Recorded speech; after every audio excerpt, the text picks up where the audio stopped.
Hey everyone, welcome back to our channel. If you're new here, please subscribe. I'd really love that. If you're returning, how you doing? Um, all right, you are going to be triggered. You're going to be pissed. Um, you're going to feel every emotion, every feeling, everything, okay? Um, if you have little nuggets sitting around you right now, okay?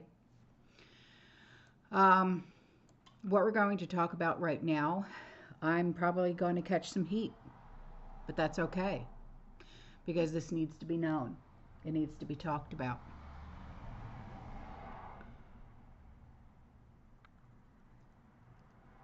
I have a question.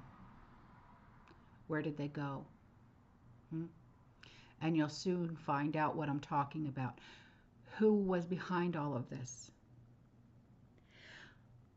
Why did you think this wouldn't be a problem to encourage mass amounts of people with little ones and given to coyotes and not be concerned with the welfare of these little ones being in the hands of evildoers who may, no, who will exploit them to pay off travel expenses, especially in certain lawless areas of our nation. Now, where you look the other way, look, shiny object, look, it's going over here, not over here. Divert your attention, even if just for a moment, so you never see what's really going on. Just so our nation can be flooded with replacements. Think about it. First of all, your comments are disgusting. I've served my I find your country. I've served my country for 34 years. I find your comments This is out of disgusting control. as well. I've served my country for 34 years. And yes, I held a 5-year-old boy in my arms in back of that tractor trailer. I knelt down beside him and said a prayer for him because I knew what his last 30 minutes of his life were like. And I had a 5-year-old son at the time. What I've been trying to do my 34 years serving my nation is to save lives. So for you to sit there and insult my integrity and my love for my country and for children, that's why this whole thing needs to be fixed.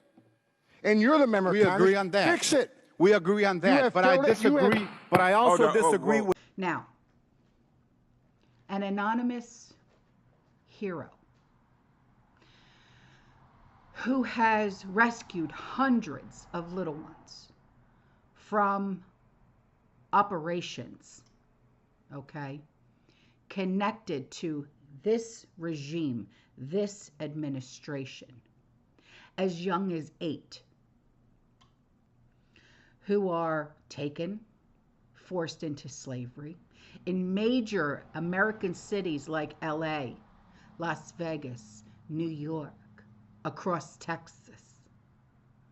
And when those who take them and they are finished exploiting, they are known to take them to the outskirts of these major cities and brutally take their souls.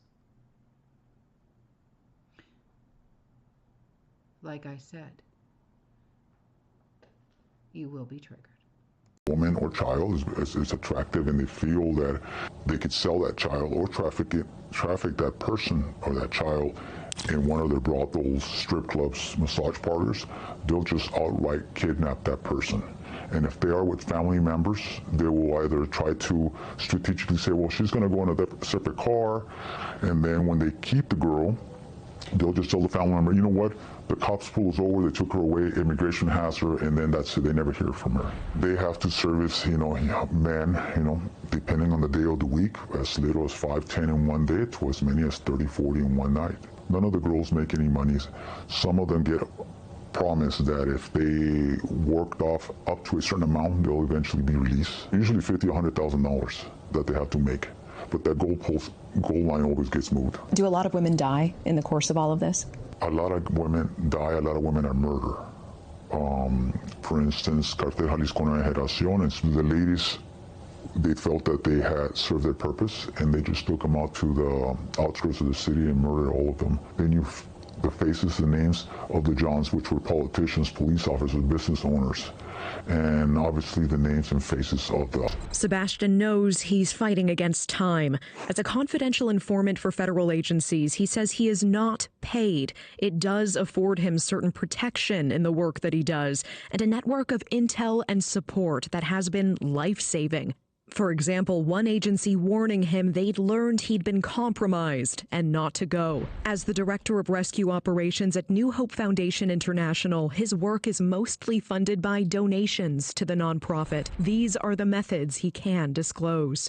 Once they trust you, they start offering you girls. He befriends the traffickers and poses as a John. The challenge is reaching these women and never touching them without raising suspicion. One playbook he can disclose, gifting the women or children a cell phone. That they say, oh, I like your phone. Oh, yeah, it's cool. I'm going to get another one. Would you like to keep this one after I get the new one? And they say, yeah, it's a $400, $600 phone, and they'll get it for free. Little do they know that coordinated efforts with the government, that phone has tools in there to monitor everything. That cell phone is often what cracks the case wide open, giving the government what it needs to bust the ring. News Nation spoke with former federal agent and director of the Human Response Unit at the Office of the Oklahoma Attorney General, Kevin Metcalf. He has, however, the trust, the resources, and the network to do things we can't. So when we tell him for example, there's a 13-year-old girl and we don't know if we can keep her safe, he can reach out and make sure that happens. So even for government officials, we struggle to do things like that. Leon Worthen is former director of operations at Naval Special Warfare. He says he's worked 12 cases with Sebastian, using him in reconnaissance. He is definitely the real deal. He has the ability and the fearlessness and the courage and the bravery to put himself in harm's way when it comes to rescuing a victim of. And every single time, the results are amazing. What keeps him going is one child in particular, the little boy he was decades ago when no one came to save him. When I was a child, I was assaulted multiple times on 2 different occasions. And at that time, nothing was done to help me. It's hard to speak out. So I know that those kids find it hard to speak out once they fall in that trap. And although Sebastian more commonly sees survivors starting at 12 years old, he says his group has helped parents who've had their little girls taken by the cartel as young as 8 or 9 years old for the purposes of... Right after our interview, Sebastian went back to a sting that is underway right now. These groups, however you want to refer to them as, are using adult American citizens to do these to these young ones across the borders with gummies.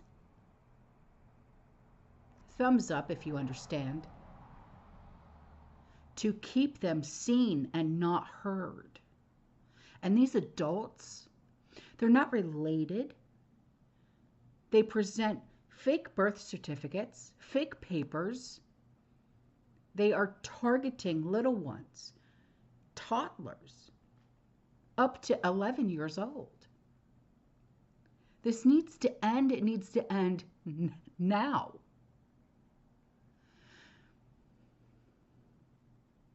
They need to be found. They need to be safe. They need to be hugged. They need to be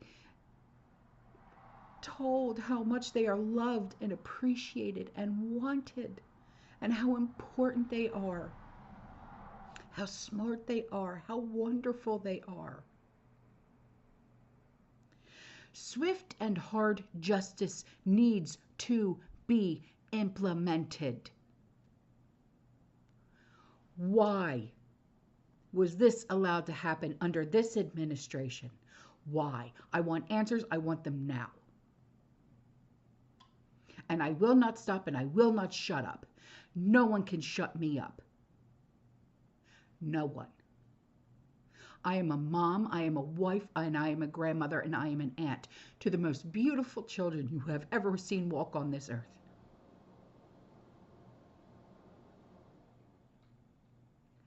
And I will never shut up until every last one has been brought home into the loving arms of their families.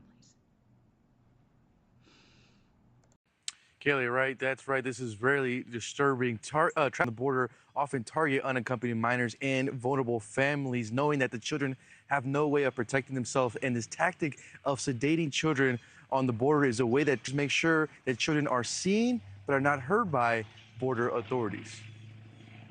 In California, authorities just rescued a child who had been heavily sedated by, they believe, to avoid detection. According to the El Centro Sector's Border Patrol chief, that was also carrying birth certificates for multiple children. In Arizona, CBP officers at the San Luis Port of Entry intercepted a woman attempting to smuggle 2 children across the border. The children, aged 8 and 11, had also been sedated. The woman, a U.S. citizen, presented birth certificates that didn't belong to the children, who were later found to be Mexican citizens. The suspect was arrested and the children were turned over to authorities. And in Laredo, Texas, a 23-year-old woman has pleaded guilty to smuggling a toddler across the border, sedating her with melatonin gummies, and using a fraudulent birth certificate. The suspect was part of a child smuggling operation that targeted young children under the age of 5. Members of the smuggling ring pretended to be related to the children when crossing the border. While smugglers often claim family relations with the children, a recent House committee report said that as many as 3 in 10 children had no familial relation whatsoever to the adults that claimed them.